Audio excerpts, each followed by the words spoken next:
Cette semaine, Destination Francophonie vous emmène à La Louvière, en Belgique.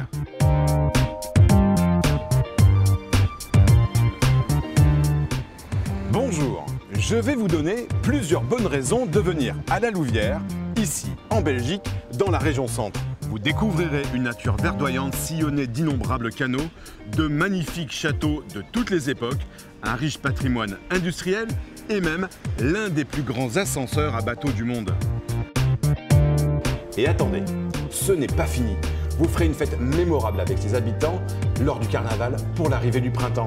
Le carnaval, ce n'est pas seulement du folklore. Ici, c'est une véritable institution. Il y a enfin une autre raison, et pas des moindres, de venir à La Louvière. Vous allez rencontrer dans cette ville des amoureux fous des mots et des livres dans ce haut lieu du surréalisme belge. La ville accueille des maisons d'édition, des musées, des ateliers-galeries et des personnalités qui mettent en avant la langue française. C'est le cas de Dominique qui a installé sa grande droguerie poétique et ambulante au cœur de la ville. Bonjour Dominique. Bonjour. Qu'est-ce que tu proposes ici? Alors une toute petite partie de la collection de mes produits imaginaires de la grande droguerie poétique dont je suis le président directeur généreux. Alors généreusement, puisque je ne vends rien bien évidemment, je propose des mots. Des mots formidables, par exemple ici nous avons les mots doux. Un petit flacon de mots doux, ça peut toujours être utile à monsieur. Voilà, nous avons aussi, ça c'est très important, les mots d'amour. Aujourd'hui je suis plutôt dans l'affectif. Un grand bocal. Un grand bocal, oui, mais nous avons des camions citernes. Alors puisque nous sommes entre amoureux des mots, eh bien, je te propose de rejoindre Alain Régnier, professeur à l'Athénée provincial de La Louvière, qui est un autre amoureux des mots. On y va. Ok. Dans la maison d'Alain Régnier, il y a un atelier. Et dans cet atelier, il fabrique des œuvres d'art faites de papier, d'encre et de mots. On appelle cela des livres, mais ici, ce sont de véritables pièces originales qui chacune servent d'écrin à la langue française. Cet orfèvre du livre transmet chaque jour sa passion des images et des mots aux élèves de l'école Athénée provinciale de La Louvière. Alain est leur professeur d'art plastique et il conçoit tous les ans avec eux un projet, le projet Mot à Mot. Il invite d'abord un écrivain belge, comme Dominique Mas, à échanger avec eux pour les inciter à créer des textes autour de son univers poétique. Je suis persuadé que les choses essentielles à l'humanité ne peuvent ni s'acheter ni se vendre.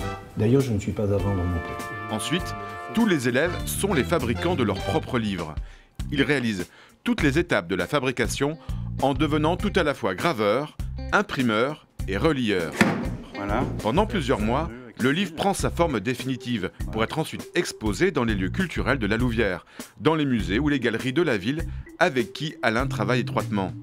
Le projet Mot à Mot s'exporte aussi aux quatre coins de l'Europe avec des collaborations dans d'autres écoles où la langue française peut se frotter aux autres langues européennes grâce à ses livres d'artistes. Bonjour Alain. Bonjour Yvan. Qu'est-ce que vous essayez de transmettre à vos élèves à travers ce projet Mot à Mot? Eh bien avant tout c'est de transmettre un savoir-faire à travers cet objet qui est le livre dans lequel on développe une relation entre le texte et l'image. Derrière ça, il y a évidemment toute une notion de savoir-être, puisqu'on rassemble à l'intérieur d'un même objet le travail de toute une classe. Un livre qu'ils ont fait eux-mêmes, du début à la fin, de la reliure, de la couverture, ça change la relation complètement par rapport au livre. Et ce qui est très important aussi, c'est de leur faire raconter des histoires et de leur faire écrire les histoires. Et c'est là que c'est intéressant pour eux. Bon, Mot à Mot est, en tout cas chez nous, un projet essentiellement pédagogique. Moi, je ne peux pas sortir du cadre pédagogique, mais les compétences qu'on a développées, celles-là rentrent en ligne de compte. Le fait de collaborer avec une autre culture, rencontrer des gens qui parlent une autre langue est très intéressant. Comme à l'école, on a des profs de langue qui collaborent, les profs d'espagnol, les profs d'anglais.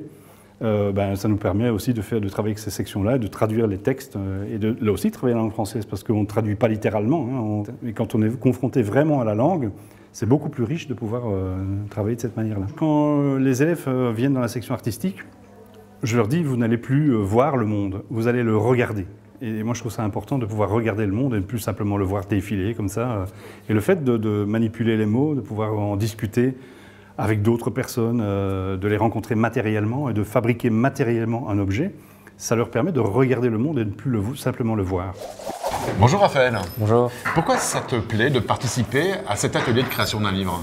Bien, d'abord parce que c'est très chouette, je trouve, de mélanger le dessin avec la littérature. Je trouve que la langue française, à l'heure actuelle, n'est pas assez mise en valeur et que ces choses comme ça peuvent promouvoir peut-être la langue française auprès d'autres jeunes, par exemple de mon âge. Finalement, quand on parle, ce ne sont toujours que des mots.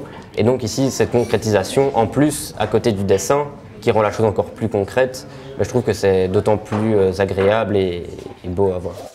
Dominique, pourquoi c'est intéressant de participer avec les élèves d'Alain au projet Motamo? Et c'est un partage de plaisir. Alors j'essaie de partager ça avec ma passion des mots et de leur précision, avec des jeunes qui vont prendre à la fois ce plaisir, cette recherche du mot, qui leur permet de cerner un petit peu la réalité. Que ce soit les jeunes, que ce soit les personnes plus âgées, tous les gens que je rencontre sont extrêmement gourmands de mots en réalité, même s'ils ne les ont pas toujours. Mais je trouve que c'est de plus en plus urgent de redéfinir le langage, d'en être infiniment gourmand, de chercher les mots rares, délicats, précieux, pour cerner aussi notre pensée. Si la langue a l'air de s'appauvrir, c'est parce que les gens n'y ont pas accès. Alors c'est par des jeux ludiques tels que nous essayons tous de les entreprendre, eh bien on parvient à reconnecter les gens à cette joie-là, à cette joie du langage. Ça me paraît vraiment fondamental. Je pense qu'il y a des racines très profondes qui sont là, qui sont celles du surréalisme belge avec Achille Chavet, avec Louis Kuttner, des copains de Magritte. Donc moi, ça a bercé mon enfance. Mais je pense que cette belgitude est en expansion permanente. Je pense qu'elle est là pour sauver le monde, en gros. Et les Belges ont un rapport à la langue paradoxal, un peu complexé, parce qu'on a cette sacrée autodérision qui est permanente. Mais en fait, moi je rencontre beaucoup de grammairiens, de poètes qui sont des ciseleurs du langage, des ciseleurs de la langue française. Les grands grammairiens sont belges. Je pense que les élèves ont beaucoup plus de richesse qu'ils ne le croient en général, que ce soit par rapport à la langue et surtout par rapport à ce qu'ils pensent. Quand les gens n'ont pas les mots pour dire toute la richesse de leur pensée, ça reste un peu étouffé dans l'œuf. Et donc c'est là-dessus que j'essaie de travailler. Si vous voulez voir la version longue de notre émission, rendez-vous sur notre site internet. Nous, on se retrouve la semaine prochaine pour une nouvelle destination. Et d'ici là, bonne semaine à tous sur la planète francophone.